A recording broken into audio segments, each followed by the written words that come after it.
بسم اللہ الرحمن الرحیم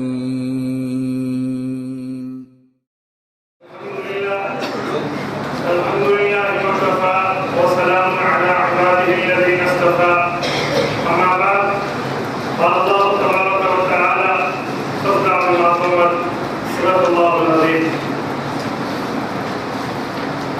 دورہ تحقیق المسائل چوتھے سالانہ میں شرکا معزز سامعین میرے ہمدشن ہمذہن ساتھیوں،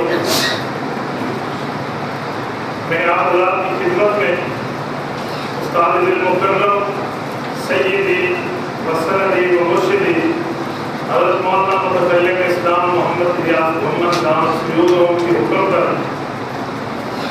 جس موضوع پر گفتگو کرنی ہے وہ موضوع ہے مسئلہ توسل۔ توسل کا معنی کیا ہے؟ توسل کے اندر اختلاف کی کیفیت لوگ کیا کرتے ہیں، ہمارے دلائل کیا ہے اور اہل باطل کے گھوسلوں کے جوابات کیا ہے۔ سب سے پہلے ایک بات سمجھے، قیامت کے قرب کا زمانہ ہے۔ قرب قیامت کے زمانے کے متعلق جامع ترمذی جلد 9 صفحہ 45 سے المرتضی رضی اللہ تعالیٰ عنہ کی ایک روایت کا ایک ٹکڑا پڑھنے لگا ہوں۔ وآیات تتابع کنظام بال قطع سلکہ فتتابع۔ ایک تسبیح کو جس طرح کاٹ دیا جائے ایک طرف سے، اس کے دانے پے در پے جس طرح اور تیزی سے گرتے ہیں، اسی طرح ہی قرب قیامت میں فتنے آپ کے اوپر گریں گے۔ یہ یقینی ہے کہ یہ معاملات ہونے تھے۔ دلیل کی بنیاد پہ اختلاف ہو تو مذموم نہیں ہے، ضد کی بنیاد پہ اختلاف ہو تو ضرور مذموم ہے۔ اجماعی مسائل میں بھی لوگ ٹانگ اٹکانا شروع ہو گئے۔ انہی میں ایک مسئلہ حیات النبی صلی اللہ علیہ وسلم کا ہے۔ استاد ذی المکرم اس پہ کلام فرما رہے ہیں اور آئندہ بھی کلام فرمائیں گے۔ انہی عقیدے میں ایک کڑی مسئلہ توسل ہے۔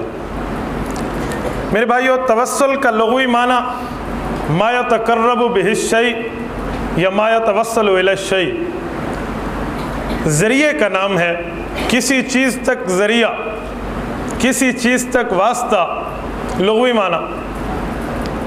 اور اسی طرح حقیقی معنی کے اعتبار سے توسل کیا ہے، شرعی معنی کے اعتبار سے، جس کو آپ اصطلاحی معنی بھی کہہ لیں، یہ توسل ہے التقرب بدعاء النبیین والصالحین او اولیاء۔ چاہے وہ بندہ نبیوں سے جا کر دعا کرائے، ولیوں سے کرائے، اللہ کے برگزیدہ بندوں کے پاس حاضر ہو، ان سے دعا کرائے، یا بجاہہم و بحرمتہم، ان کا وسیلہ دے کر دعا کرائے، یا اول عبادات کے ذریعے کالصلاۃ والصیام والزکوٰۃ، یہ چیزیں اللہ کے راستے میں ادا کر کے بندہ اس کا دعا کرائے۔ ایک لفظ گزرا کہ اولیاء کرام کی ذوات سے یا انبیاء کرام سے بندہ دعا کرائے۔ اس کے لیے علماء کی نے جو تعریفات لکھی ہیں، ان کا محصل اور مفاد یہی بنتا ہے، سواء کان فی حیاتہم او بعد وفاتہم، چاہے وفات کے بعد ہو چاہے وفات سے پہلے ہو، یہ توسل جائز ہے۔ اور یاد رکھیں، ہمارے ہاں توسل کا مسئلہ یہ مستحب ہے، مستحسن ہے، اچھا ہے۔ ہم اس معاملے میں اس کو وہ حیثیت نہیں دے رہے جو عقیدہ حیات النبی کی حیثیت ہے کہ نہ ماننے والا یہ ہے۔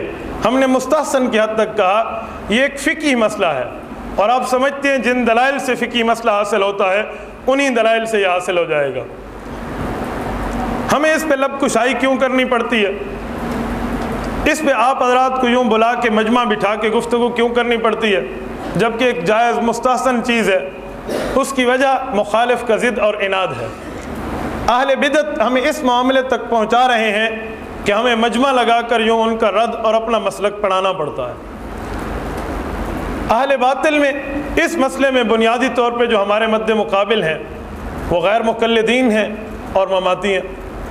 مماتی اور غیر مقلد یہ مسئلہ توسل کا انکاری ہے، اور واضح طور پہ یہ نہیں کہ بندہ انکار کرے، اسے یہودی اور عیسائی کا مذہب بتاتے ہیں، یہود اور نصارہ کا طریقہ بتاتے ہیں، شرک کا چور دروازہ بتاتے ہیں، اس طرح کے معاملات کے حد تک اتر کے آ رہے ہیں، جس کی وجہ سے ہمیں بیان کرنے کی ضرورت پڑتی ہے۔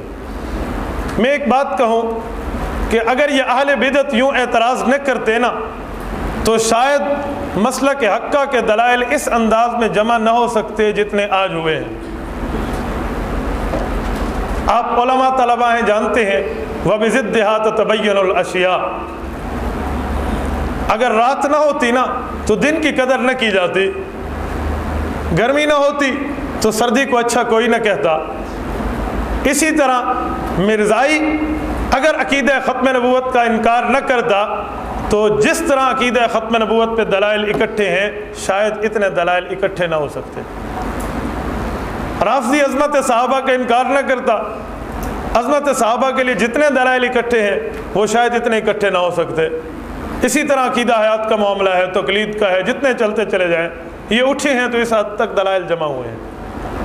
اہل بدعت نے اس کو 100% کہہ دیا بھئی یہ شرک ہے، شرک کا چور دروازہ ہے، یہ تو ان کا مسلک اور ہمارا مسلک۔ اس پہ یہاں ایک چیز اور بھی سمجھے کہ مماتی اس معاملے میں غیر مقلد کے ساتھ میں نے اس کو گنا ہے۔ آپ کہیں گے مماتی تو حنفی ہونے کا ادعا رکھتے ہیں، امام اعظم کا مقلد ہونے کا دعویٰ رکھتے ہیں، یہ اس معاملے میں ان کے ساتھ کیسے ہیں؟ یاد رکھیں عقیدہ حیات النبی کے باب میں مماتی پورا غیر مقلد ہے، عقیدہ حیات النبی میں نہیں، عقیدہ حیات النبی کے باب میں، یعنی عقیدہ حیات النبی کے متعلق جتنے مسائل ہیں ان تمام مسائل میں مماتی پکا غیر مقلد ہے۔ جو عقیدے اس مسئلے میں غیر مقلدین کے ہیں وہی ان کے ہیں، اس لیے میں نے لفظ اہل بدعت بولا ہے۔ آپ کے پاس فائل موجود ہے استاد ذی المکرم کی، یہ تو بہت ہی زیادہ آسان ہے، میں اس میں آپ کو اشارے کرتا چلوں گا، آپ اس کو دیکھتے چلے جائیے۔ توجہ، توسل کے معاملے میں 3 چیزیں بنیادی ہیں۔ کسی نبی یا ولی کا وسیلہ دینا پیدائش سے پہلے، ایک۔ دوسرا، کسی نبی اور ولی کا وسیلہ دینا اس کی زندگی میں اس سے دعا کرانا، اس کی زندگی میں اس کی ذات کا وسیلہ دینا۔ تیسرا، اس کی وفات کے بعد وسیلہ دینا۔ یہ 3 طرح۔ یہ جو درمیان والا ہے کہ اس کی زندگی میں وسیلہ پیش کرنا بذوات الفاضلہ، اس کی کچھ قسمیں ہیں۔ مثلا جو وہ بھی قائل ہیں بھی کسی بزرگ کے پاس جا کر کہو آپ ہمارے لیے دعا کرو، تو اہل بدعت بھی کہیں گے ہم اس کے قائل ہیں۔ زندگی میں اعمال صالحہ کا وسیلہ دینا، وہ کہتے ہیں یہ بھی ہم جائز سمجھتے ہیں، بھئی نماز پڑھو کہو یا اللہ میں تمہیں نماز کا وسیلہ دیتا ہوں میرا یہ کام کر دے، اور روزہ رکھو یا اللہ میں تجھے روزے کا وسیلہ دیتا ہوں یہ کام کر دے، اللہ میں نے زکوٰۃ ادا کی ہے زکوٰۃ کے وسیلے سے مولا میرا یہ کام کر دے، وہ کہتے ہیں یہ تو ہم مانتے ہیں۔ اعمال کا وسیلہ، یہ زندگی میں جا کے کسی کو آپ میرے لیے دعا کر دو، آپ بزرگ ہو میرے لیے دعا کر دو، کہتے ہیں یہ بھی جائز ہے۔ پھٹا اس معاملے میں آ کے پڑتا ہے کہ پیدائش سے پہلا وسیلہ تم نے کہاں سے نکالا، ابھی تو آئے بھی نہیں ہیں، یا وفات کے بعد تم نے کہاں سے نکالا، ذات کا وسیلہ تم نے کہاں سے دیا، ذات کا وسیلہ نہیں دیں، یہ شرک ہے، یہود اور عیسائی کا معاملہ ہے۔ اس طرح کے فتویٰ بازی ہمارے اوپر آ جاتی ہے۔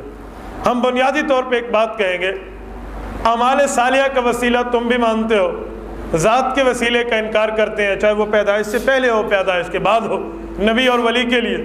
میں ایک بات پوچھتا ہوں، ذات کے وسیلے سے پہلے اعمال کے وسیلہ، نماز کا دو، روزے کا دو، حج کا دو، زکوٰۃ کا دو، جہاد کا دو، قربانی کا دو، یہ تمام اعمال ہے، ان کا وسیلہ دو۔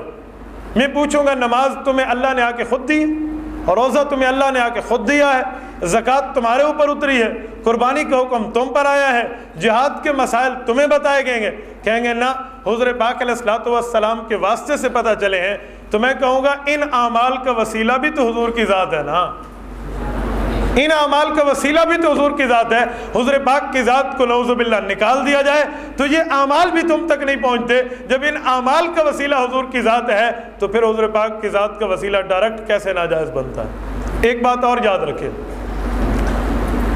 تقرب، کسی کا قرب حاصل کرنا اعمال کے حساب سے اہل بدعت بھی جائز مانتے ہیں۔ میں ایک بات پوچھتا ہوں، عمل کر کے، نماز پڑھ کے، روزہ رکھ کے بندہ اللہ کے قریب ہو جاتا ہے، ہم مانتے ہیں، بتائیں عمل افضل ہے یا رسول اللہ کی ذات افضل ہے؟ آپ یقینی سمجھتے ہیں نا کہ رسول اللہ کی ذات افضل ہے؟ میں صرف آپ سے نہیں پوچھتا، بلکہ اس سے پہلے آپ اگر اس پہ دیکھ لیں تو صفحہ نمبر 5 کے اوپر یہ مکمل آیت موجود ہے، سورۃ آل عمران آیت نمبر 64، لقد من اللہ علی المؤمنین اذ بعث فیہم رسولا۔ اللہ پاک امتنان کی بات فرما رہے ہیں، احسان کی بات فرما رہے ہیں کہ میں نے تمہارے اندر رسول بھیجا ہے۔ نماز کے لیے نہیں فرمایا، روزے کے لیے یوں نہیں فرمایا، حج کے لیے یوں نہیں فرمایا، حضور پاک علیہ الصلوۃ والسلام کی ذات کے لیے فرمایا ہے، تو حضور پاک علیہ الصلوۃ والسلام کی ذات افضل ہوئی۔ ایک ہے تو نماز پڑھ کے خدا کے قریب ہو اور روزہ رکھ کے خدا کے قریب ہو، حضور پاک علیہ الصلوۃ والسلام کی ذات عالیہ اس سے بلند ہے، ذات کا وسیلہ بطریق اولا جائز بنتا ہے۔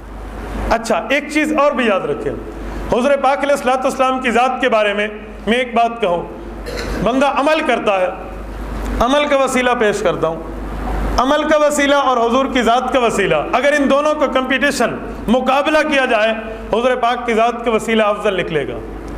عمل میں تو ریا بھی آ سکتا ہے، عمل میں دکھلاوا بھی آ سکتا ہے، عمل میں خوشنودی غیر بھی مطلوب ہو سکتی ہے۔ حضور پاک علیہ الصلوۃ والسلام کی ذات کے بارے میں کیا کہو گے؟ آپ علیہ السلام کی ذات میں تو چیزیں موجود نہیں ہیں۔ من صلی یرائی فقد اشرک، من صام یرائی ومن تصدق یرائی۔ فضائل اعمال والے تو فضائل تبلیغ میں پڑھ چکے ہیں، میں نے اسی لیے فضائل اعمال کا حوالہ دیا تھا کہ تم اس میں دیکھ لو۔ بندہ کسی کے دکھلاوے کے لیے نماز پڑھے تو کہتے ہیں مشرک ہو جاتا ہے، یعنی مشرکوں والا کام کر لیتا ہے، اس طرح دکھلاوے کا روزہ ہے، اس طرح دکھلاوے کا صدقہ ہے، تو اس میں تو ریا بھی آ سکتا ہے۔ لیکن حضور پاک علیہ الصلوۃ والسلام کی ذات کے معاملے میں ریا نہیں ہے۔ یہاں ایک جملہ معترضہ سمجھیں، وہ کہتے ہیں ہر عبادت کرو، اللہ رب العزت قبول کریں قبول نہ کریں، دونوں احتمال ہیں۔ کوئی سی بھی عبادت ہو، اللہ قبول کرے ہو سکتا ہے، نہیں قبول کرے ہو سکتا ہے، تحت مشیت اللہ تعالیٰ ہے، اللہ کی خوشنودی پہ ہے، اللہ کی چاہت پہ ہے، رب چاہیں تو قبول کرے، نہ چاہیں تو نہ کرے۔ لیکن کوئی آدمی درود پاک پڑھے تو یہ یقینی بات ہے کہ وہ مقبول ہے۔ درود پاک کا معنی اللہ یہ فائدہ نبی علیہ السلام کو دے دے، وہ گناہگار کے منہ سے بھی اللہ قبول فرماتا ہے۔ حضور پاک کی ذات بلند ہے، یہ تو مقابلہ ہی نہیں ہے۔ تو ذات اور اعمال کی بات ہے، اگر اعمال کا وسیلہ جہاں سے جائز بنتا ہے، حضور پاک کی ذات کا وسیلہ انہی دلائل سے بطریق اولا جائز بنتا ہے۔ اس کی ایک مثال ہمارے استاد محترم دیتے ہیں، صحیح مسلم جلد 2 صفحہ 10 کی، باب تحریم سب اصحاب صحابہ، سب اصحاب النبی۔ حضور پاک علیہ السلام کے صحابہ کو نازیبا کلمہ بھی نہیں کہنا، بری بھلی بات بھی نہیں کہنا ان کے لیے۔ اس کے لیے کیا ہے؟ لا تسبوا احدا من اصحابی فان احدکم لو انفق مثل احد ذهبا ما ادرک مد احدهم ولا نصیفا۔ لوگوں یاد رکھو، ایک صحابی رسول نے اگر ایک مٹھی جو اللہ کے راستے میں صدقہ کر دیا اور تم نے اس کے مقابلے میں اس سے بڑھنے کے لیے، اس سے آگے ہونے کے لیے احد پہاڑ جتنا سونا بھی اللہ کے راستے میں خرچہ کر دیا، صدقہ کر دیا، تو اس کا ایک مٹھی جو ہے وہ آپ سے بڑھ کے ہے۔ وجہ کیوں بڑھ کے؟ اس کی کیا معنی ہے؟ وجہ کیا ہے؟ اس کی وجہ ذات پیغمبر سے تعلق ہے۔ وہ تعلق میرا ذات پیغمبر سے نہیں ہے جو صحابی رسول کا حضور پاک کی ذات سے۔ حضور پاک کی ذات کا تعلق اس حد تک ہے کہ صحابی ایک مٹھی جو رب کے راستے میں خرچ کرتا ہے، میں احد پہاڑ خرچ کرتا ہوں، احد پہاڑ اس کے مقابلے میں کم ہے، صحابی کا ایک مٹھی جو ہے زیادہ ہے۔ ذات پیغمبر کی اس حد تک معاملہ ہے۔ اور یاد رکھیں، ذات پیغمبر یہ تو بہت بڑی چیز ہے۔ آپ اعمال کی بات کرتے ہیں، ابو بکر صدیق رضی اللہ تعالی عنہ ذات پیغمبر کی وجہ سے سب سے بلند پہنچے ہیں، سب سے آگے پہنچے ہیں۔ کوئی اور دلیلیں اپنی جگہ افضلیت صدیق اکبر کی، لیکن ذات پیغمبر کا دخل ان میں سب سے زیادہ ہے۔ کیا آپ روایت نہیں جانتے؟ عمر فاروق رضی اللہ تعالیٰ عنہ کی نیکیاں آسمان کے تاروں کے برابر ہیں۔ ہم عائشہ حیران ہو کے پوچھتی ہیں، یا رسول اللہ میں نے تو سمجھا کہ میرے والد کی نیکیاں ہوں گی۔ نہیں، تیرے والد کی ہجرت والی رات کی نیکی عمر فاروق کی ساری زندگی کی نیکیوں سے بڑھ کے۔ وجہ ہجرت کی رات صدیق نے گود میں لٹا کے پیغمبر کی ذات کی زیارت کی ہے، تو ذات کا معاملہ اس حد تک ہے کہ عمر فاروق کی ساری زندگی کی نیکیاں صدیق کی ذاتی نیکیوں سے بڑھ کے ہے۔ یہ مکمل یہ نیکیاں اور افضلیت کا معاملہ صدیق اکبر کی پیغمبر کی ذات سے معاملہ دخل ہے، پیغمبر کی ذات کا دخل ہے۔ حضور پاک علیہ الصلوۃ والسلام کو دیکھو تو مکمل آگے۔ پوری دنیا میں صحابہ کرام کے بعد تابعین افضل ہیں۔ امام اعظم ابو حنیفہ رحمۃ اللہ علیہ کائنات میں سب سے افضل ہیں، بہت بڑی شخصیت ہے صحابہ اور تابعین کے بعد، لیکن صحابی رسول کا درجہ تو بہت زیادہ ہے۔ وجہ صحابہ میں مجھے کوئی ایسا صحابی نہیں ملتا جس نے قانونی طور پہ یوں شریعت لکھوائی ہو جیسے امام اعظم نے لکھوا دی ہے، مکمل شریعت یوں تو نہیں ملتا۔ وجہ اس نے تو سب سے پہلے کام کیا ہے، تبییض الصحیفہ اول من دونہ، سب سے پہلے یہ تدوین والا ہے، اس کا رتبہ کیوں نہیں بڑھا؟ یقیناً اس کا بڑھ جاتا، لیکن ایک ہی معاملہ ہے، صحابی کا تعلق میں پیغمبر کی ذات ہے، اس کے تعلق میں صحابی کی ذات ہے، یہ تابعی ہیں، وہ صحابی ہیں، حضور پاک کی ذات کا اس حد تک معاملہ ہے۔ تو جو لوگ ذات کا انکار کرتے ہیں انہیں تھوڑی بہت پیالہ شرم کا پی جانا چاہیے، شرم کا پینا بڑی بات ہے، شرم کا پیالہ سونگ لینا چاہیے، تاکہ اس معاملے میں وہ دیکھیں کہ ہم پیغمبر کی ذات کے وسیلے کا انکار کر رہے ہیں، حضور پاک علیہ الصلوۃ والسلام کی ذات عالیہ جو یہ لے کر آئے ہیں نا ان اعمال کو، ان کا وسیلہ کر رہے ہیں، یہ پتہ نہیں کیسی بات ہے۔ استاد جی فرما رہے تھے میاں والی کے علاقے میں میرا ایک جگہ جلسہ تھا، مجھے منتظمین نے کہا کہ آج آپ جو ہے نا وہ مسئلہ بیان نہ کرنا عقیدہ حیات النبی۔ میں نے پوچھا کیوں؟ تو انہوں نے کہا مجمع میں 70% سے زیادہ وہ لوگ ہیں، 70% سے زیادہ۔ استاد جی فرمانے لگے پھر تو وہی بیان کرنا چاہیے تاکہ ان کو سمجھ آئے۔ تو انہوں نے کہا نہیں بھائی تھوڑا گزارا یہ وہ ادھر ادھر کی بات۔ استاد جی فرماتے جب میں نے بیان کیا اور بیان اپنے عروج پہ پہنچا، اس وقت میں نے بیان روک کے کہا اللہ پاک تم سب حضرات کو مدینہ لے جائے۔ کیا فرمایا؟ تم سب حضرات کو مدینہ لے جائے۔ تو مجمع نے کیا کہا ہوگا؟ آمین۔ تو استاد جی نے کہا اللہ پاک تمہاری برکت سے مجھے بھی لے جائے۔ تو انہوں نے کہا آمین۔ استاد جی نے کہا شرم کرو۔ وہ حیران ہوئے، بھئی ہم نے اسے دعا دی ہے، ہمارے وسیلے سے دعا کر رہا ہے اور ہمیں کہتے ہیں شرم کرو، یوں تو نہیں ہونا چاہیے۔ استاد جی نے فرمایا میں نے اسی لیے تمہیں کہا شرم کرو، اگر میں کہتا حضور پاک کی ذات کی وجہ سے اللہ مدینہ لے جائے تو تم نے کہنا تھا شرک ہے، جب میں نے کہا تمہاری ذات کی وجہ سے لے جائے تو تم نے کہا آمین، تو میں نے کہا شرم کرو۔ ٹھیک ہے، اسی وجہ سے حضور پاک علیہ السلام کی ذات اس سے اوپر ہے، ذات کا معاملہ بہت بلند ہے، اعمال کا معاملہ وہ نہیں ہے۔ اچھا ایک بات ذرا یہ سمجھیں، یہ میں نے تھوڑی وضاحت کی ہے ذات کے معاملے میں اور اعمال کے معاملے میں، اب تھوڑی ان کی عبارات بھی سامنے آ جائیں کہ اہل بدعت کی عبارات اس معاملے میں کیا ہے۔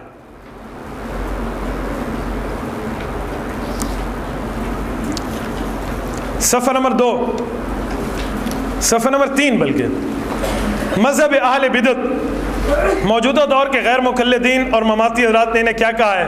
طالب الرحمن غیر مقلد صاحب ہیں، آئیے عقیدہ سیکھیے، صفحہ 159 پہ لکھتے ہیں کسی فوت شدہ نبی یا ولی کا وسیلہ دینا جائز نہیں ہے کیونکہ یہ عمل صالح نہیں ہے۔ حضور پاک کا وسیلہ دینا عمل صالح نہیں ہے، آپ اندازہ لگائیں یہ کیا کہہ رہا ہے۔ دوسرے نمبر پہ محمود احمد، یہ بھی غیر مقلد ہے، فتاوی صراط مستقیم صفحہ 70 پہ لکھتا ہے کہ جو انسان کو شرک میں مبتلا کر دیتا ہے، وسیلے کی بات کر کے شرک میں مبتلا کر رہا ہے۔ رئیس ندوی توسل بالزوات کے بارے میں اس نے جو گالیاں دی ہیں، مجموعہ مقالات پر سلفی تحقیقی جائزہ صفحہ 856 سے لے کے 872 تک آپ اس کو دیکھ لیں، اس نے کس حد تک گری ہوئی زبان وسیلہ ماننے والوں کے لیے بولی ہے۔ مماتیوں میں مولانا محمد حسین نیلوی اپنی کتاب ندائے حق جلد 2 صفحہ 349 عنوان مسئلہ بالزوات والاموات کا اصل ماخذ، اس کے تحت لکھتے ہیں یہ مسئلہ یہود اور ہنود سے چلا ہے، یہود اور ہنود سے ہمارے پاس آیا ہے۔ مولانا محمد طاہر صاحب پنجپیری البصائر اس کے حاشیے میں صفحہ 237 پہ لکھتے ہیں قائلین توسل پہلے دور کے مشرکین ان کا عقیدہ ایک ہے۔ میں تبصرہ نہیں کر رہا ورنہ میں کہہ سکتا تھا موجودہ دور کا فتنہ نمبر 1 غیر مقلد اور آپ کا عقیدہ ایک ہے۔ بہرحال یہ ان کے ساتھ ہمیں ملا رہے ہیں۔ مولانا عطا اللہ بندیالوی وسیلہ کیا ہے، صفحہ 42 41 46 64 کیا لکھا کہ نہ کسی صحابی کا عمل ہے، قرآن حدیث کے خلاف ہے، بالکل اس کے وسیلے پہ کوئی ثبوت نہیں ہے۔ اس حضرت علامہ صاحب کے آپ جو ہے نا دعوے کی حقیقت آئندہ جو ہے نا بات میں آپ سن لیں گے۔ ایک مقام پہ کہتے وہ پاگل اپنا درخواست پیش کرنے کے لیے مخلوق میں سے وسیلوں اور واسطوں کو ڈھونڈتا پھرتا ہے، شرک کیا ہے، صفحہ 19۔ میاں محمد الیاس مولانا طاہر پنجپیری کی ایک تصنیف کا ذکر کرتے ہوئے لکھتے ہیں یہ مولانا کی پہلی مطبوعہ تصنیف ہے، جیسا کہ نام سے بھی ظاہر ہے، اور اس کا موضوع توسل و وسیلہ ہے، پورے ہندوستان میں عام ہے اور شرک کے بنیادی اسباب میں سے ہے۔ آپ آئندہ حوالہ جات میں دیکھیں گے کہ یہ فتویٰ کن پہ لگ رہا ہے۔ اور اس کے ساتھ صفحہ 2 پہ آ جائیں، مذہب اہل سنت والجماعت بھی دیکھ لیں۔ مذہب اہل سنت والجماعت میں علامہ سبکی الشافی المتوفی 756 ہجری کیا لکھتے ہیں، ان التوسل بالنبی صلی اللہ علیہ وسلم جائز فی کل حال قبل خلقہ و بعد خلقہ فی مدت حیاتہ فی الدنیا و بعد موتہ فی مدت البرزخ شفاء السقام للصبح کی صفحہ 358 پہ حضور پاک علیہ السلام کا وسیلہ ہر صورت میں جائز ہے، تخلیق سے پہلے ہو، تخلیق کے بعد ہو، دنوی زندگی میں ہو یا قبری اور برزخوی زندگی میں ہو، مکمل جائز ہے۔ علامہ قسطلانی نے بھی اس کے لیے واضح لکھا، ينبغي للزائر ان يكثر من الدعاء والتضرع والاستغاثہ والتشفع والتوسل به صلی اللہ علیہ وسلم، المواہب اللدنیہ جلد 3 صفحہ 417۔ علامہ قسطلانی اس کے لیے کیا لکھ رہے ہیں؟ للزائر، زیارت کے لیے جو بندہ قبر پہ آتا ہے اس کے لیے، تو یہ وفات کے بعد بھی ہو گیا نا، زیارت کے لیے جو بعد میں جاتے ہیں قبر پہ تو وفات کے بعد بھی اس سے ثابت ہوتا ہے۔ آپ اندازہ لگائیں ہمارے علماء نے اس کے لیے کیا سے کیا تک لکھا ہے۔ اس کے ساتھ ایک بات یہ بھی دیکھیں، مسند الہند حضرت شاہ ولی اللہ محدث دہلوی نے اپنی کتاب حجت اللہ البالغ اس میں لکھا، صفحہ اس کا جلد 2 صفحہ 6 ہے، فرماتے ہیں من ادب الدعاء تقدیم الثناء علی اللہ والتوسل بنبی صلی اللہ علیہ وسلم لیستجاب، حضور پاک علیہ السلام کا وسیلہ دیں اور ثنا پہلے پڑھیں تاکہ آپ کی دعا قبول ہو جائے۔ علماء دیوبند کی اجماعی دستاویز المحنت علی المفند، یہ المحنت علی المفند علماء دیوبند کی عقائد کے معاملے میں پہلی اجماعی دستاویز ہے۔ حضرت مولانا ابو ایوب قادری حافظہ اللہ تعالیٰ تشریف لا رہے ہیں، کل اور پرسوں آپ کے سامنے رضا خانیت کی حقیقت کو بیان کریں گے، یہ انہی کے جواب میں لکھی گئی ہے۔ حسام الحرمین علی المنہر الکفر والمین، احمد رضا خان کے ذہن کی ذاتی اختراع ہے، اس کے جواب میں علماء دیوبند نے لکھا ہے المحنت علی المفند۔ میں امتحاناً نہیں بلکہ ترغیباً آپ سے پوچھتا ہوں، کوئی ساتھی ہاتھ کھڑا کرے جو اس کتاب کا اصلی نام بتا سکے۔ المحنت علی المفند المعروف بھی ہے، اصلی نام بتا سکے، شاباش بتائیں۔ جزاک اللہ۔ التصدیقات لدفع التلبیسات، آپ اندازہ رکھیں اہل بدعت کی تیاری بھی دیکھیں اور اپنی تیاری بھی دیکھیں، تیاری بندہ کھل کے رکھے۔ التصدیقات لدفع التلبیسات، یہ تلبیسات کا معاملہ جو ہے احمد رضا خان بریلوی کے اوپر رد ہے، وہ کل تلبیس ابلیس کے معاملے مولانا وسائے کہہ رہے تھے نا، اس کو اسی سے جوڑ لیں، معاملہ وہی ہے۔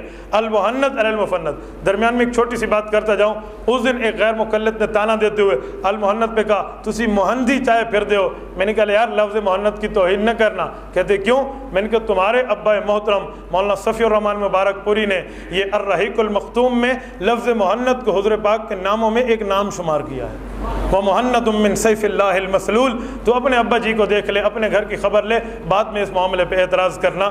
تو یہ علماء دیوبند کے مسلک بیان کرتے ہوئے التصدیقات لدفع التلبیسات میں المحنت علی المفند، چوتھے سوال کے جواب میں یہ بھی یاد رکھیں، یہ سوال علماء عرب کی طرف سے آیا تھا علماء دیوبند کو کہ تم مسلمان نہیں ہو، کیوں؟ تم یہ نہیں مانتے، یہ نہیں مانتے، یہ نہیں مانتے۔ 26 سوالوں کے جواب آئے تو فرمایا حقیقی مسلمان تو تم ہی ہو۔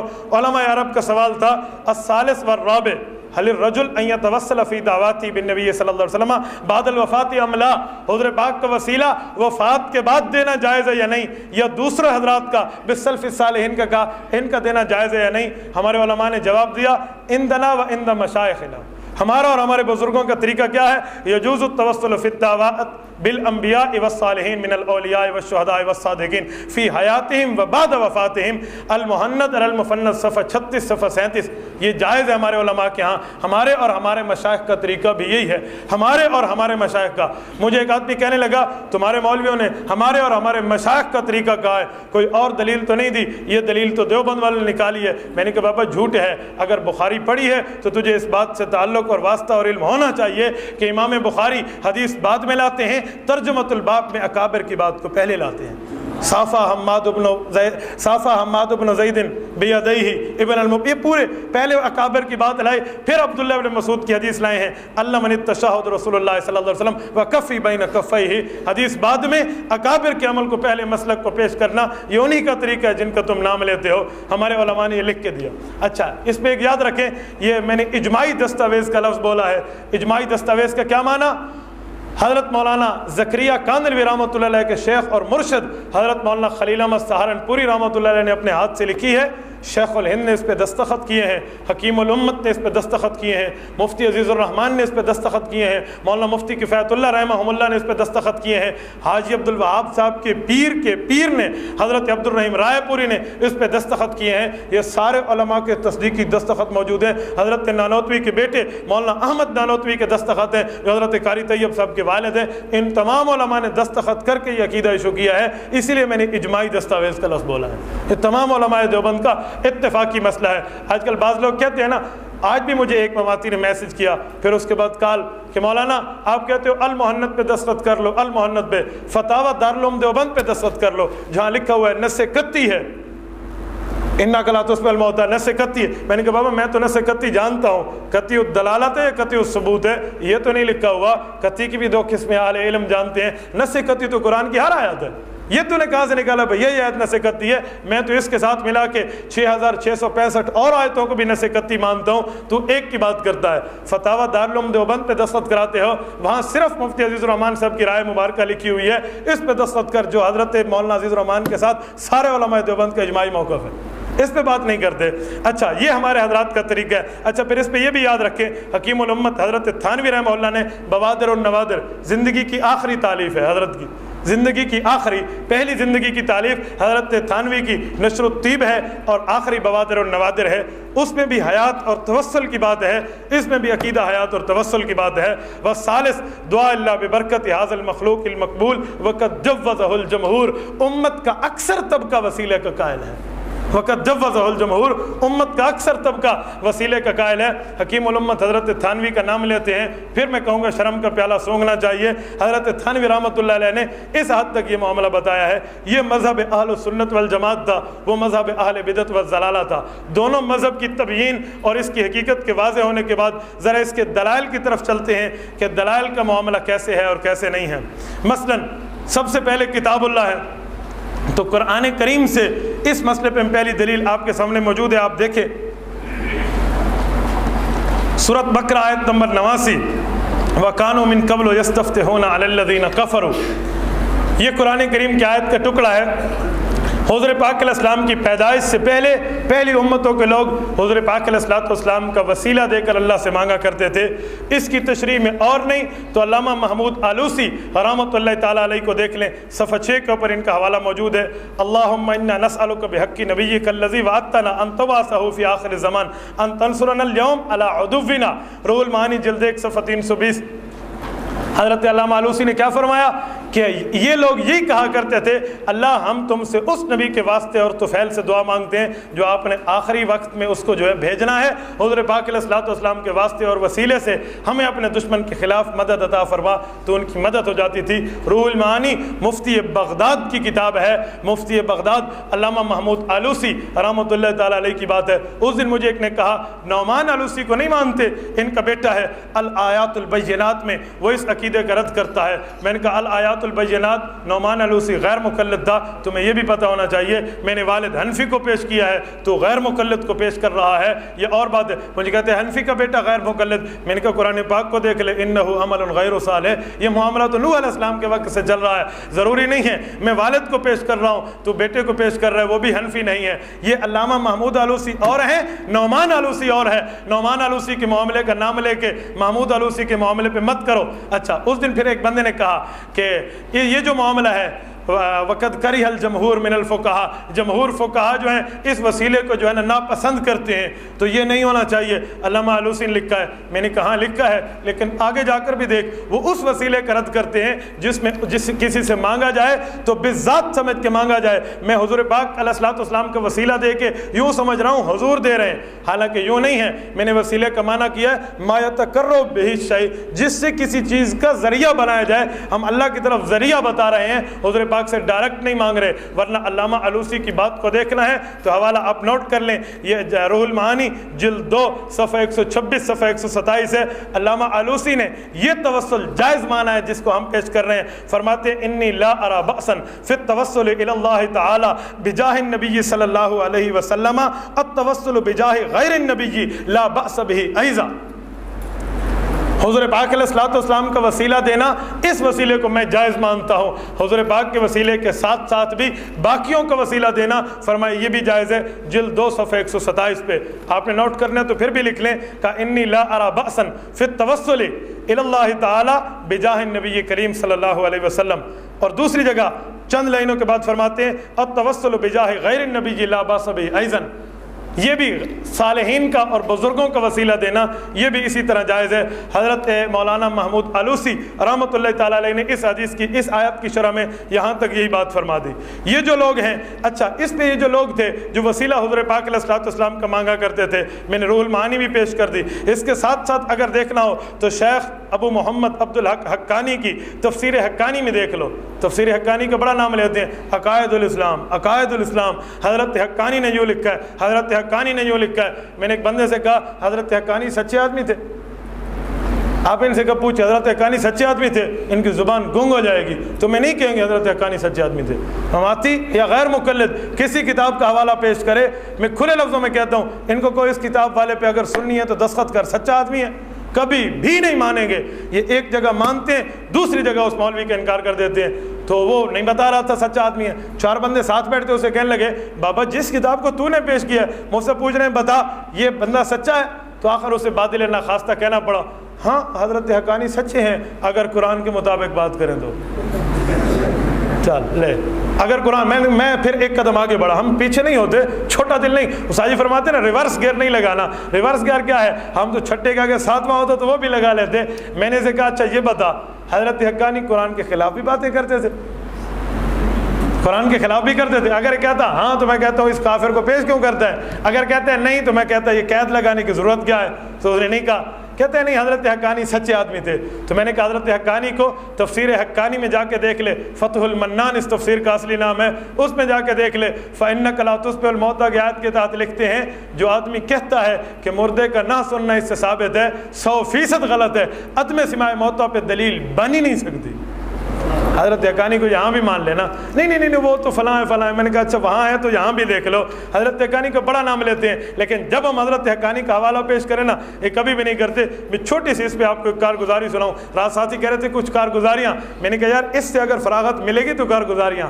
میرے ایک شاگرد ہے وہ میرے پاس ایک اپنے کزن کو لے کے آیا، اس نے آ کے کہا کہ استاد جی اس کو تھوڑا سمجھائیں، یہ ان کی طرف ہے۔ اس کی میری بات چلی تو مجھے کہنے لگا مجھے قرآن پیش کریں۔ میں نے کہا ٹھیک ہے میں قرآن پیش کروں گا، آپ اپنا عقیدہ جانتے ہیں؟ کہنے لگا جی ہاں۔ میں نے کہا تم بھی قرآن پیش کرو گے؟ یاد رکھیں ان سے باتوں کو، تم بھی قرآن کے پابند بنو۔ ہم لوگ اکثر مسئول بن جاتے ہیں، ہاں پوچھو ہم جواب دیں گے، پوچھو ہم جواب دیں گے۔ سائل بننا سیکھو، کبھی ان سے پوچھو نا تو معاملہ سیٹ ہو جائے۔ اس دن مجھے ایک آدمی نے کہا اس سے تعلق تصرف ہے جسم قبر والے سے، بسیط ہے، مرکب ہے، پتہ نہیں کیا ہے کیا، ادھر ادھر کی باتیں کی۔ میں نے کہا تو بتا تو بھی کسی جسم سے روح کا تعلق مانتا ہے؟ کہنے لگا ہاں۔ کس سے؟ کہ جس میں مثالی سے۔ میں نے کہا وہاں بسیط ہے تو تعلق ہے، جامد ہے، کون سے؟ ادھر تو بتا دے، نص قطعی سے ثابت تو کر دے، اس کا میں بتا کے نص قطعی ثابت کر دوں گا۔ تیرے لیے نہیں ہے میرے لیے ہے، تیری وہ ہے نا باؤ کو تجرب و بائی لا تجر، تیرے 10 روپے چلتے ہیں ہمارے 10 روپے جیلی ہیں۔ میں اس کا ترجمہ یہ کرتا رہتا ہوں، وہی معاملہ ہے۔ تو یہاں بھی حضرت حقانی والی بات آپ دیکھ لیں۔ حضرت اچھا وہ اس کو لے کے آیا نا اس بچے کو کہ اس کی بات سنیں۔ میں نے اسے قرآن پاک پیش کیا اور آخر میں جب اسے سمجھ آئی نا، 1 ہفتہ اس نے تیاری کی، پھر اپنے مولویوں کے پاس گیا، انہوں نے اس کو سمجھایا تو اس کے ذہن میں بات نہ لگی، میرے پاس آیا، کہتے استاد جی اب پھر مجھے بلا رہے ہیں، کہتے ہیں 1 گھنٹہ ہمیں دے دو، اگر 1 گھنٹے میں تم نے ہماری بات نہ مانی ہم تیری بات مان لیں گے۔ استاد جی بڑا مجبور کر رہے ہیں، چلا جاؤں؟ میں نے کہا 10 منٹ کے لیے آ جا۔ تو 10 منٹ کے لیے میرے پاس آیا، مجھے کہتے کیا ہے؟ میں نے کہا ایک بات سن لے، علماء دیوبند پہ ان سے بات کرے گا؟ کہتے ہیں وہ کہتے ہیں ہم دیوبند پہ بات کریں گے۔ میں نے کہا دیوبندی جو عالم تجھے دلیل میں پیش کریں آنکھیں بند کر کے اس پہ دستخط کر لینا کہ میں اس کا عقیدہ مانتا ہوں۔ وہ تمہیں جو حوالہ دیوبندی عالم کا دکھائیں، ہو دیوبندی، وہ کتاب تو نے پڑھی ہو چاہے نہ پڑھی ہو، کہنا یہ مولوی سچا ہے اس پہ دستخط کرو، اس سے ہم عقیدہ حیات دکھائیں گے۔ کہنے لگا کوئی مولوی ہو دیوبندی؟ میں نے کہا کوئی ہو۔ اس نے کہا ٹھیک ہے۔ بچے نے ذہن میں بٹھا لی، استاد جی کہتے ہیں نا جٹ جفا، وہ اسی طرح اس نے ذہن میں بٹھائی اور اس کے ساتھ جا کے بیٹھ گیا۔ اس مولوی نے سب سے پہلے کہا یہ دیکھیے کتابیں پڑھی ہیں، میں ٹائم ضائع نہیں کروں گا، گھڑی پہ دیکھ 1 گھنٹہ، یہ دیکھ آب حیات ہے۔ تو اس نے کہا 1 منٹ، یہ مولوی سچا ہے جھوٹ ہے؟ انہوں نے کہا سچا ہے۔ انہوں نے کہا پورا مانتے ہو؟ انہوں نے کہا نہیں بعض جگہ اس نے غلطی کی ہے۔ تو انہوں نے کہا اس کتاب کو ادھر رکھ، اچھا اس نے کہا یہ دیکھ فتاوی رشیدیہ، اس نے پھر کہا وہی اصول لگایا نا، یہ ایسا نٹ ہے جو ہر قابل پہ چڑھ جاتا ہے نا، انہوں نے کہا یہ بتا اس مولوی کو پورا من، کہتے نہیں ایک دو جگہ، انہوں نے کہا اس کو بھی ادھر رکھ دے، وہ کہتے ہیں استاد جی ادھر والا ڈھیر ادھر آ گیا، ایک دلیل نہیں بتا پایا۔ یہ ایسے لوگ ہیں، آپ کبھی اس معاملے میں چلے نا ان کو پابند کر کے دکھائیں۔ میں نے تبھی حضرت مولانا عبداللہ کاکانی پہ بات کی ہے، حضرت مولانا عبداللہ کاکانی کی تفسیر حقانی جلد 1 صفحہ 510، مدینہ کے یہود بنی اسد بنی غطفان وغیرہ قبائل جب شکست کھا کے عاجز آتے اپنے علماء کی دعا کرتے، اللہم ربنا والی دعا مانگتے، حضور پاک علیہ السلام کا وسیلہ دیتے تو انہیں فتح عطا فرمائی جاتی۔ اس کے ساتھ مولانا ادریس کاندلوی کا حوالہ بھی آپ کے سامنے تفسیر معارف القرآن کاندلوی جلد 1 صفحہ 233 سے موجود ہے، انہوں نے بھی اس معاملے میں توسل کے جائز ہونے پہ استدلال کیا ہے۔ یہ تصریحات سے معلوم ہوتا ہے کہ حضور پاک علیہ السلام کی آمد سے پہلے بھی حضور پاک کا وسیلہ دیا جا سکتا تھا۔ اب بعض لوگ اس پہ اعتراض کرتے ہیں، ہم یہ آیت کی تفسیر دکھا دیا نا کہ حضور پاک علیہ السلام کے آنے سے پہلے انہیں وسیلہ دیا ہے، قرآن نے ذکر کیا، ہم مانتے ہیں۔ تو بعض لوگ کہیں گے بابا یہ توسل بالذات تو یہود کا طریقہ ہے، اکثر ہم یہ کہتے ہیں نا یہ تو یہود کا طریقہ ہے۔ میں جواب دینے سے پہلے ایک بات کہوں، اگر کسی مسئلے میں اہل و سنت کے عقیدے میں اہل بدعت شامل ہو جائے تو اس مسئلے کو چھوڑ دینا چاہیے، چھوڑ دیں۔ میں ان سے کہوں گا اہل و سنت والجماعت کھانا آگے رکھ کے کھاتے ہیں، شیعہ بھی کھانا آگے رکھ کے کھاتا ہے، تم کھانا پیچھے رکھ کے کھایا کرو، بھائی وہ ہم سے شریک ہے۔ یہ کہاں سے نکالا؟ بھائی بابا وہ شریک ہے تو تجھے مان لینا چاہیے، بھائی یہودی بھی مان گیا ہے تو تجھے تو مان لینا چاہیے۔ یہ وہی بات ہے، حضرت نانوتوی رحمۃ اللہ علیہ لکھنؤ سے گزرے تو ایک رافضی بیٹھا تھا، اس نے حضرت نانوتوی رحمۃ اللہ علیہ کے سامنے گردہ نہیں ہوتا جسم کے، یہ جو بکرے کے جسم میں گردہ ہوتا ہے یہ رافضی نہیں کھاتے، تو اس نے گردہ اٹھایا اور ایک کتے کے سامنے پھینکا، کتا بھی نہیں کھاتا، تو اس نے سونگا اور ہٹ گیا۔ تو حضرت نانوتوی کہنے لگا مولوی دیکھ لے اس کو، کتے نہیں کھاتے، اس کو کتے نہیں کھاتے، تم کھاتے ہو؟ حضرت نانوتوی فرمانے لگے ہاں کتے نہیں کھاتے، سمجھے؟ تو میں بھی یہی کہتا ہوں دیکھ یہودی بھی مان گیا ہے، ٹھیک ہے، یہ تو تجھے ہم نے اس کی زبان کا جواب دیا ہے، باقی بات اپنی جگہ۔ نور الانوار تو اب سارے پڑھ چکے ہیں، اس میں بحث الفرق بین الالہام النبی صلی اللہ علیہ وسلم وغیرہ ہی، اس کے تحت ملا جیون رحمۃ اللہ علیہ نے جو لکھا ہے شرائع من قبلنا شریعتنا ما لم تنسخ، جب تک ہماری شریعت منسوخ نہ کر دینا، من قبلنا ہم سے پہلے جتنی شرائع موجود ہیں وہ شرائع کا حکم ہمارے اوپر جائز ہوگا جب تک اس کو شریعت منسوخ نہ کرے۔ ہم نے اللہ رب العزت نے اس بات کو نقل کیا ہے، ہماری شریعت نے کہیں منسوخ نہیں کیا، تنسیخ تو دکھا دے، چھوڑ میں دوں گا، جب تنسیخ ثابت نہیں ہے تو یہ چیز امت محمدیہ کے لیے بھی ضروری ہے۔ اس پہ علامہ محمود آلوسی کو بھی دیکھ لے، فرماتے ہیں مذہبنا فی شرع من قبلنا وان کان انہ یلزمنا علی انہ شریعتنا لیکن لا مطلقا بل ان قص اللہ تعالی علینا بلا انکار۔ روح المعانی جلد 2 صفحہ 239 سورۃ کہف آیت نمبر 21 کی تفسیر میں فرمایا کہ جب تک اس کو شریعت منسوخ نہ کرے وہ ہمارے لیے ہے، اللہ اس کو بیان کرے انکار نہ کرے تو وہ ہمارے لیے بھی ضروری ہے، ان کے ساتھ بھی ہمارے لیے یہ معاملے کا معاملہ اسی طرح ہی ثابت ہے۔ اچھا ایک بات اور سمجھے، یہ تو ثابت ہوا، اب بعض لوگ ہمارے سامنے پیش کرتے ہیں نا ذات کا وسیلہ پیش نہ کرو، ذات کا نہیں کرو، اعمال کا کرو، ہم کہتے ہیں اعمال کے پیش کرنے کی دلیل تو اصحاب الغار والا واقعہ پیش کرتے ہیں نا، وہ غار میں جو 3 آدمی گئے تھے اور اپنے اعمال دیے تھے، ذہن میں آ گیا نا؟ جن کے ذہن میں آ گیا تو ٹھیک ہے، جن کے ذہن میں نہیں آیا تو یہ انہیں یاد دلا دیں گے، ٹھیک ہے نا؟ وہ غار میں تینوں گئے، اعمال کا وسیلہ دیا اور اس کو جو ہے نا کیا کہتے ہیں، ان کو غار کا پتھر ہٹتا گیا باہر آ گئے۔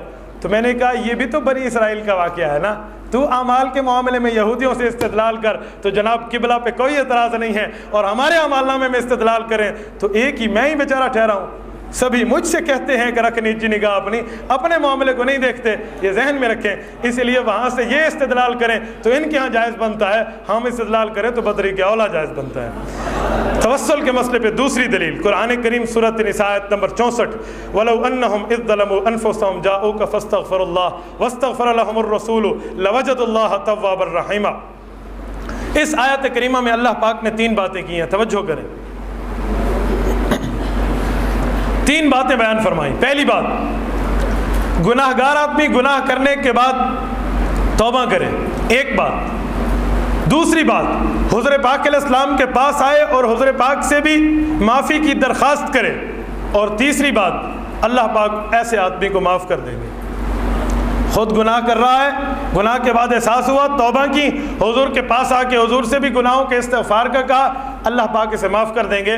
لوجد اللہ توابا رحیمہ، اللہ ایسے آدمی کے معاف کرنے کے لیے تیار ہے، لام تاکید، یہاں سمجھ جائیں، لوجد اللہ توابا رحیمہ۔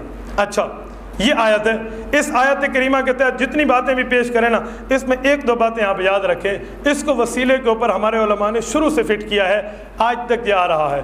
اس کے اوپر واقعہ جن حضرات نے جو واقعہ بھی دیا ہے نا، میں اور واقعے کو چھوڑو، اس پہ ایک بات ایسی آپ کے سامنے پیش رکھنے لگا ہوں جو ہمارے دیوبند سے پہلے کے عالم ہیں علامہ تقی الدین سبکی الشافی رحمۃ اللہ تعالیٰ علیہ، شفاء السقام میں اسی بات کی بات کو وضاحت کرتے ہوئے انہوں نے اس آیت سے استدلال کیا ہے، یہ صفحہ نمبر 8 پہ، والاحادیث والآثار فی ذلک اکثر من ان تحصر ولو تتبعتها لوجدت منها الوفا۔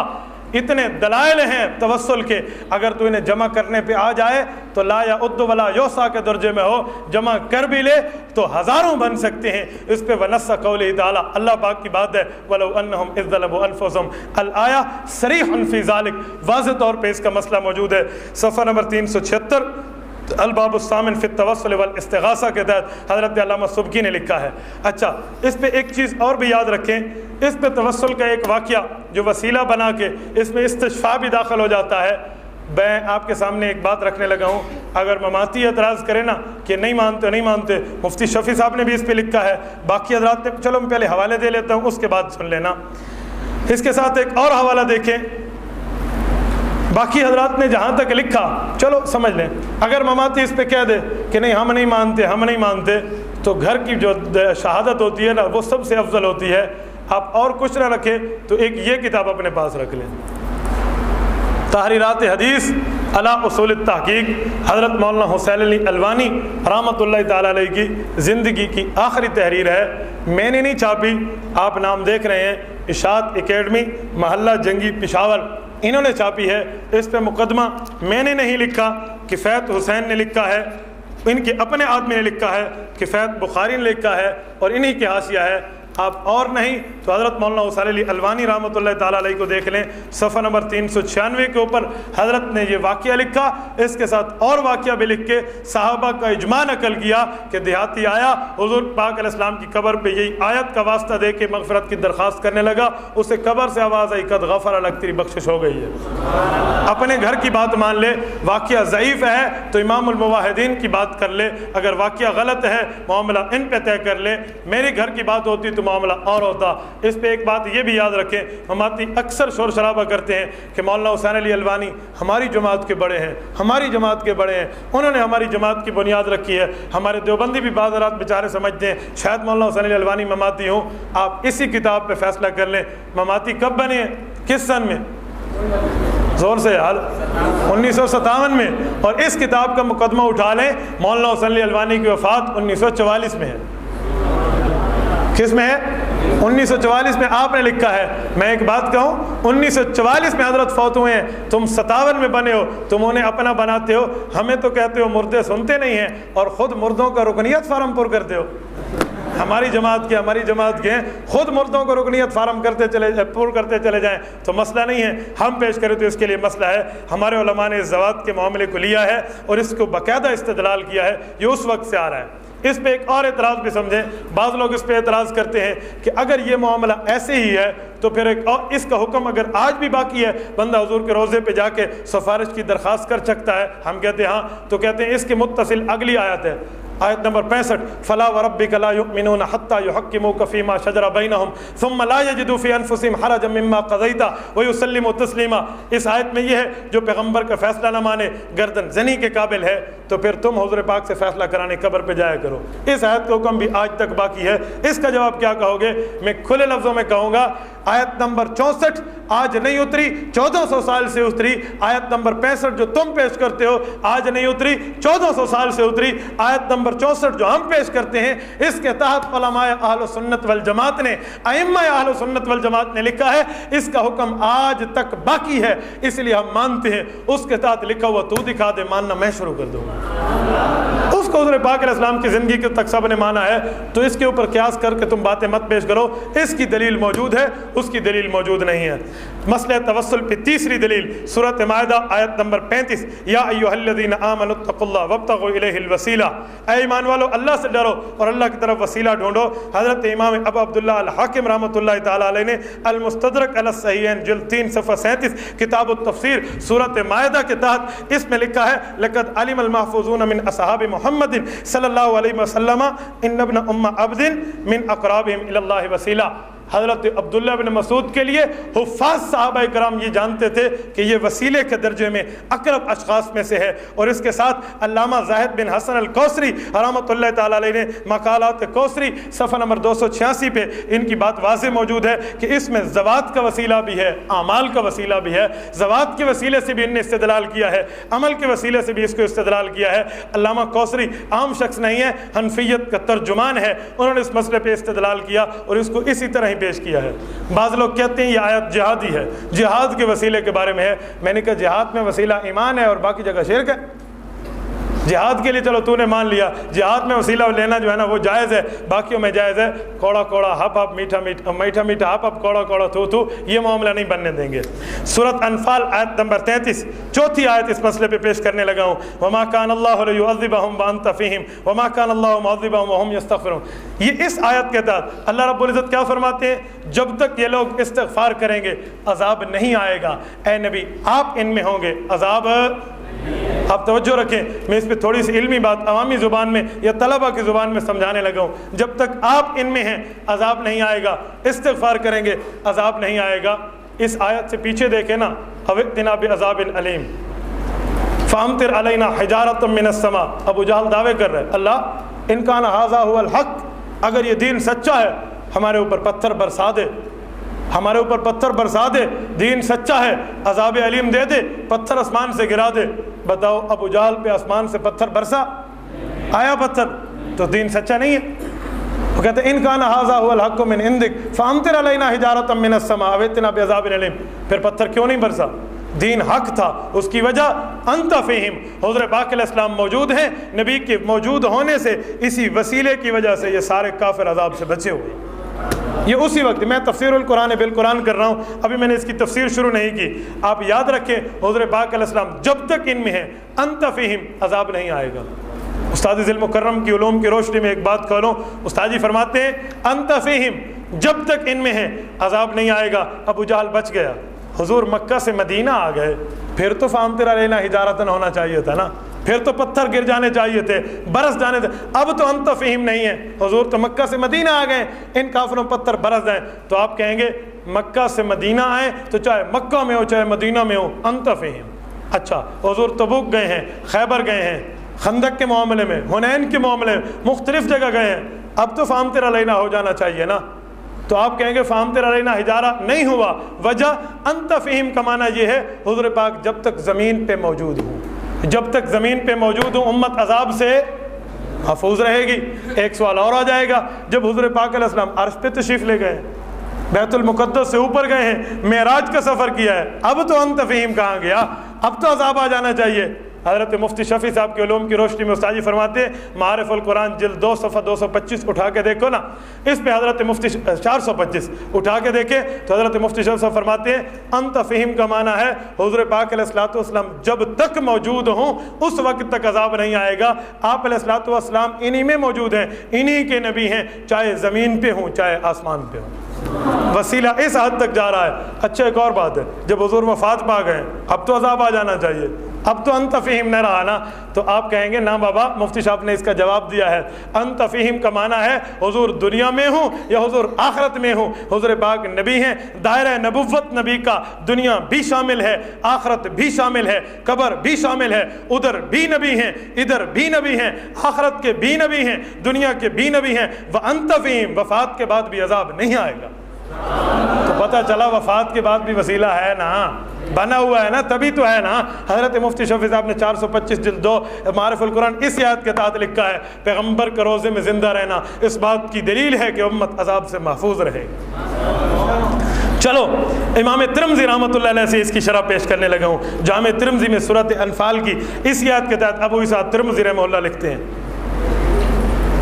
جلد 2 صفحہ 139 ابواب التفسیر میں کیا فرمایا کہ ان کے اندر عذاب نہیں ہوگا۔ وما کان اللہ لیعذبہم وانت فیہم وما کان اللہ معذبہم وہم یستغفرون۔ فرمایا اذا مضیت ترکت فیہم الاستغفار الی یوم القیامہ، جب تک میں ان میں ہوں تو ہوں، اگر چلا گیا تو استغفار جیسی چیز انہی میں چھوڑ کے گیا ہوں، پیغمبر کی ذات کا معاملہ ہے، انہی میں چھوڑ کے گیا ہوں، وہ چیزیں آج تک موجود ہیں۔ حضور کی ذات کا وسیلہ بھی ثابت ہوا، بالاعمال الصالحہ کا وسیلہ بھی ثابت ہوا، ہم دونوں کو مان رہے ہیں۔ آیات قرآنیہ میں 4 آیتیں۔ اب احادیث مبارکہ کی طرف آئیں۔ حضرت امام بخاری رحمۃ اللہ تعالیٰ علیہ نے حضرت انس بن مالک رضی اللہ تعالیٰ عنہ کے واسطے سے اس روایت کو لکھا ہے، ان ابن عمر بن الخطاب رضی اللہ عنہ کان اذا کہت استسقى بالعباس بن عبد المطلب فقال اللهم انا كنا نتوسل اليك بنبينا فاسقنا وانا نتوسل اليك بام نبينا فاسقنا قال فيسقون۔ حضرت عمر فاروق رضی اللہ عنہ عرض کرنے لگے، اللہ ہم حضور پاک علیہ السلام کا وسیلہ دیا کرتے تھے، اب ہم میں حضرت عباس موجود ہیں، ان کے وسیلے سے مانگ رہے ہیں، اللہ بارش برسا دے۔ فرمایا بات ہوئی، ان کے اوپر بارش آ گئی۔ صحیح بخاری جلد 1 صفحہ 137 کے اوپر ہے، موجود ہے یہ حدیث۔ اس پہ بعض لوگ کہتے ہیں کہ حضرت عمر فاروق رضی اللہ تعالیٰ عنہ نے وسیلہ تو دیا ہے، وسیلہ تو ثابت ہوا، بالاموات ثابت نہ ہوا، بالاحیاء ثابت ہوا۔ زندوں کا وسیلہ دیا ہے۔ کس کا وسیلہ دیا ہے؟ زندوں کا۔ حضرت عباس کا وسیلہ دیا، حضور کا نہیں دیا۔ تو میں انہیں کہتا ہوں پگلو، ہم بھی تو زندوں کا وسیلہ مانتے ہیں، تم عقیدہ ممات النبی مانتے ہو یا عقیدہ حیات النبی مانتے ہو؟ ہم تو زندوں کا وسیلہ مانتے ہیں، حیات النبی مان کے زندے کا وسیلہ دے رہے ہیں، وہ تو نے خود ہی مان لیا ہے کہ توسل بالاحیاء ثابت ہے۔ اگر اس سے یہ کہے کہ حیات دنیویہ مراد ہے، چلو تو نے تعویل کی تو ہم اس کا بھی جواب دیں گے۔ میرے بھائیو یاد رکھنا، حضور پاک علیہ السلام کی ذات کا وسیلہ اس میں چھپا ہوا ہے۔ جس طرح 100 روپے کے نوٹ میں 10 روپے چھپے ہوتے ہیں نا، پھاڑنے سے نہیں سمجھنے سے سمجھ آتے ہیں، اس میں بھی حضور پاک کی ذات کا وسیلہ چھپا ہوا ہے۔ عباس کا وسیلہ دیا، یہ نہیں کہا بے عباس ابن عبد المطلب، عباس کا وسیلہ دیتا ہوں، فرمایا بے امی نبی جینا، ہمارے نبی کا چچا ہے۔ اپنے نبی کی بات پھر بھی کی ہے، حضور پاک کی ذات کا وسیلہ اس میں چھپا ہوا ہے۔ حضرت عباس کا وسیلہ دیا ہے، حضرت عباس سے صدیق حضرت عثمان غنی رضی اللہ عنہ کو رتبہ بڑا ہے یا نہیں ہے؟ بتائیں یار۔ حضرت عباس ٹھیک ہے حضور پاک کے چچا ہیں، لیکن آپ کا عقیدہ نہیں ہے کہ امت میں تیسرے نمبر پہ کون ہے؟ عثمان ہے۔ حضرت عثمان کا وسیلہ حضرت عمر دیتے نا، ابو بکر صدیق تو چلو فوت ہو گئے تھے، حضرت عثمان کا دیتے، خود علی المرتضیٰ رضی اللہ عنہ کو دیتے، عشرہ مبشرہ ہیں، عبادلہ اربعہ ہیں، باقی صحابہ موجود ہیں، ان کا نہ دینا، ان کا دینا قرابت نبوی کی وجہ سے تھا، تو حضور کی ذات کا وسیلہ آ گیا نا۔ اس میں بھی حضور پاک علیہ السلام کی ذات کا وسیلہ ہے۔ حضرت عباس کا توسل دینے میں یہاں 3-4 وجوہات اس کی استاد جی نے لکھی ہیں، ان میں دیکھ لیں۔ حضور پاک کو چھوڑ کے عباس کے وسیل دینے میں چند وجوہات ہیں۔ حضرت عمر فاروق وسیلے میں یہ بتانا چاہتے ہیں انبیاء کا بھی جائز ہے، غیر انبیاء کا بھی جائز ہے، ٹھیک ہے۔ انہوں نے تو ماتیت کے معاملے کی جڑ کاٹ کے رکھ دی ہے، پتہ نہیں اس کو اپنی دلیل کیسے بتاتے ہیں۔ تمہاری دلیل نہیں ہے، تمہارے لیے ذلیل ہے یہ معاملہ۔ یہ انبیاء کا توسل بھی جائز ہے، غیر انبیاء کا بھی جائز ہے۔ دوسرا بتانا مقصود تھا کہ ایک بذات النبی وسیلہ ہوتا ہے اور دوسرا بقرابت النبی وسیلہ ہوتا ہے، حضور پاک کے رشتہ داروں کا، اسی لیے یہ معاملہ دیا ہے۔ اور یہ بھی بتانا تھا کہ جیسے حضور پاک کا وسیلہ باعث برکت ہے، غیر انبیاء کا وسیلہ بھی باعث برکت ہے۔ چوتھے نمبر پہ بڑی پیاری بات فرمایا انسان کی طبیعت کا تقاضا ہے محسوس اور مبصر پہ زیادہ مطمئن ہوتا ہے، غیر محسوس اور غیر مبصر پہ زیادہ مطمئن نہیں ہوتا۔ عوامی لہجے میں بات سنو، جس چیز کو بندہ دیکھے اور اس سے پتہ ہو یہ چیز موجود ہے، اس سے زیادہ متاثر ہوتا ہے بنسبت اس سے جو غیر مبصر غیر محسوس ہو، جس کو نہ دیکھے اور پتہ نہ ہو۔ میں آپ سے ایک بات پوچھتا ہوں، مجھے آپ بتائیں، یہاں سے ہم درود پڑھیں، حضور پاک علیہ السلام تک پہنچ جاتا ہے یا نہیں پہنچ جاتا؟ پہنچ جاتا ہے۔ کون پہنچاتے ہیں؟ فرشتے سے بھول ہو سکتی ہے؟ اللہ کا حکم مانتے ہیں، خدا نے رکھا ہے لا یعصون اللہ ما امرهم ویفعلون ما یؤمرون، اللہ کے کام کو مانتے ہیں اسی طرح ہی کرتے ہیں۔ فرشتے سے یا معصوم ہے، غلطی بھی معاملہ نہیں ہے، بھول بھی نہیں ہے، اور درود کا پہنچنا یقینی ہے۔ لیکن جو آدمی حج پہ جا رہا ہے، عمرے پہ جا رہا ہے، اسے کہتے ہیں یار حضور پاک کی خدمت میں میرے سلام عرض کر دینا، حضور کی خدمت میرے سلام عرض کر دے۔ یہ بندہ تو بھول بھی سکتا ہے، اس بندے کا پہنچانا یقینی بھی نہیں ہے، اس بندہ تو گناہگار بھی ہو سکتا ہے، غیر معصوم ہے۔ غیر معصوم کو دے رہے ہو، معصوم کو چھوڑ کے، بھولنے والے کو دے رہے ہو، یاد رکھنے والے کو چھوڑ کے، اس کے معاملے کو چھوڑ کے اس کو کیوں دے رہے ہیں؟ وجہ طبیعت فطرت انسانی ہے، یہ محسوس بھی ہے مبصر بھی ہے، ذرا یقین آ رہا ہے یہ پہنچا دے گا۔ فرشتہ غیر محسوس و غیر مبصر ہے، وہاں یقین تو ہے ایمان کی حالت میں، عین الیقین کا معاملہ کم ہوا کرتا ہے۔ طبیعت انسانیہ ہے، محسوس اور مبصر کو اکثر ترجیح دی جاتی ہے۔ حضرت عمر فاروق نے بقرابت النبی کا وسیلہ دیا ہے، حضرت عباس محسوس بھی تھے اس وقت، مبصر بھی تھے، اسی لیے حضرت عباس کا وسیلہ دیا۔ تو اس کی ایک وجہ تو یہ بھی ہے۔ رہا معترض کا یہ سوال کہ وسیلہ بالاحیاء تو جائز ہے، بالاموات جائز نہیں ہے، میں نے اس کا جواب دے دیا ہے۔ ہم احیاء مانتے ہیں پھر وسیلہ مانتے ہیں، یہ تو وہی بات ہے۔ ایک بندے نے کہا سماع موتا سماع موتا، میں نے کہا بابا سماع احیاء کہو، ہم تو حیات مانتے ہیں اور زندے کو سننے میں کہیں اختلاف نہیں ہے۔ فرمایا یہ بلا دلیل و حجت ہے کہ اس میں بعد وفات والوں کو وسیلہ ثابت نہیں ہوتا۔ تو فرمایا یہ بات غلط ہے، کیونکہ یہ دعویٰ نہ دلالت النص، نہ عبارت النص، نہ اشارت النص، نہ اقتضاء النص، یہ چاروں چیزیں آپ جانتے ہیں اصطلاحات، ان سے ثابت نہیں ہے، تو اس لیے ہم اس معاملے کو بغیر دلیل کے آپ کا نہیں مان سکتے۔ حضرت عمر فاروق رضی اللہ تعالیٰ نے جہاں جو لفظ بولا ہے اللہم انا کننا نتوسل، اللہ ہم وسیلہ دیا کرتے تھے، کننا نفعل کا لفظ بولا ہے، تو اس کا معنی یہ ہے کہ صحابہ کرام شروع میں یہ کیا کرتے تھے، حضور پاک علیہ السلام کی ذات کا وسیلہ بھی دیا کرتے تھے، تو ذات کا معاملہ بھی جائز بنتا ہے۔ پھر حضرت بیعم نبی یہ کہا تو اس سے یہ بھی ثابت ہوا کہ حضور کے قرابت والوں کو بھی دے سکتے ہیں۔ میں اس پہ ایک چھوٹی سی مثال آپ کو دوں۔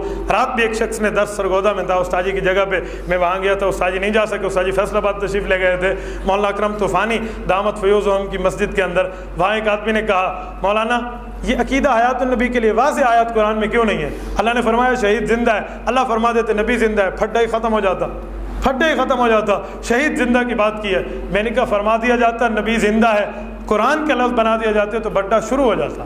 مجھے کہتا ہے پھڈا شروع ہو جاتا کیا مقصد؟ میں نے کہا شہید کو فرمایا ہے تو اتنا پھڈا نہیں ہے، نبی کا کہا جاتا تو پھڈا بڑھ جاتا۔ انہوں نے کہا کیسے؟ میں نے کہا دیکھو اللہ فرما دیتے ہیں نبی قبر میں زندہ ہے تو شہید کی حیات سمجھ نہ آتی، وہ کہتے وہ تو نبی ہے بڑے درجے والا ہے وہ زندہ ہے، ہم شہید کی کیسے مانیں؟ تو اللہ نے چھوٹے درجے والے کی حیات بتائی ہے تو بڑے درجے والے کی حیات سمجھ آئی ہے۔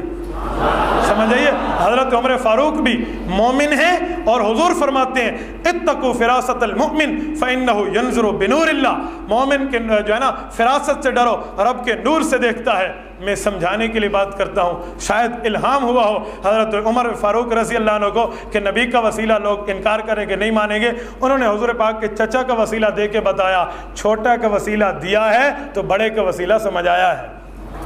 اتقوا فراست المومن پہ بتا رہا ہوں، ورنہ حضرت ساریہ والی بات اس پہ دلیل اور تائید بن سکتی ہے کہ وہ اس طرح حضرت عمر فاروق کو یہ چیزیں محدث کے درجے میں معاملہ جہاں تک جانتے ہیں۔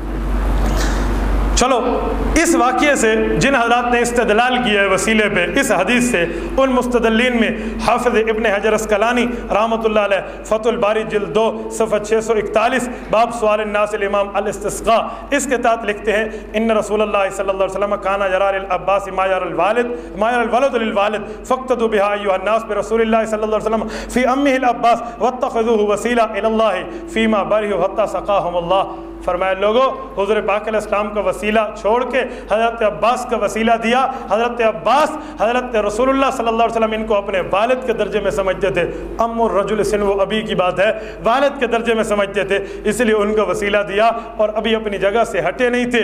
اس وسیلے بالذات کی برکت تھی کہ اللہ پاک نے بارش برسا دی تھی، ٹھیک ہے، وسیلہ بالذات تو ہے ہی نا، تبھی تو اس کا معاملہ یہ ہوا۔ حکیم الامت حضرت تھانوی نے التکشف صفحہ 675 کے اوپر بعنوان غیر انبیاء سے بھی توسل جائز ہے، اس کے تحت بھی حدیث بالا سے استدلال کیا ہے اور واضح فرمایا۔ حضرت تھانوی فرماتے ہیں مثل حدیث بالا اس سے توسل جائز ہے، نبی علیہ السلام کے لیے جواز توسل تو ہے ہی ظاہر۔ حضرت عمر فاروق کا اس قول سے یہ بتانا مقصود ہے کہ غیر انبیاء سے بھی توسل جائز ہے، اس سے بعض کا یہ سمجھنا کہ احیاء و اموات کا حکم متفاوت ہے بلا دلیل ہے۔ اول تو بنص حدیث قبر میں زندہ ہیں، دوسرے جو علت جواز کی ہے وہ مشترک ہے، تو حکم مشترک کیوں نہ ہو؟ ٹھیک ہے، میں نے کہا نا سماع وسیلہ بالاحیاء مانتے ہیں۔ حضرت جو ہے نا اشرف علی تھانوی رحمہ اللہ کی بات آ گئی۔ شیخ الاسلام زاہد بن اصل کوثری نے مقالات کوثری صفحہ 247 پہ کنہ نفعل صحابی کی بات کو ذکر کیا کہ جب صحابی کنہ نفعل کی بات کرے تو اس کا معنی یہ صحابہ کا عمل یہی تھا، تو صحابہ کرام کا یہی عمل ہے کہ وہ ذات کا وسیلہ بھی دیا کرتے تھے۔ اس کے ساتھ اگلے صفحے پہ آ جائیں، صفحہ 12 کے اوپر